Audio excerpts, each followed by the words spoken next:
Oh, it's so cute. Wow. Oh, beautiful.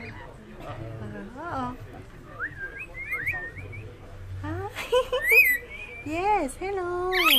Yeah, how are you? Good, good. Merry Christmas.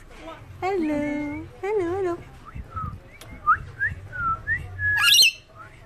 Yeah, Merry Christmas.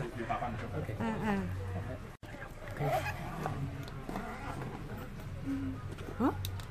Hello, Lee. Thank you for being my movie star. Merry Christmas.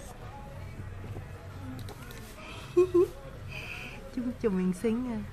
You are the winner, movie star. Yes.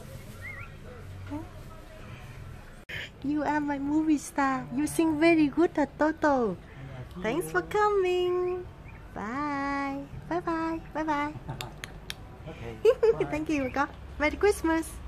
And thanks for watching and being my movie star.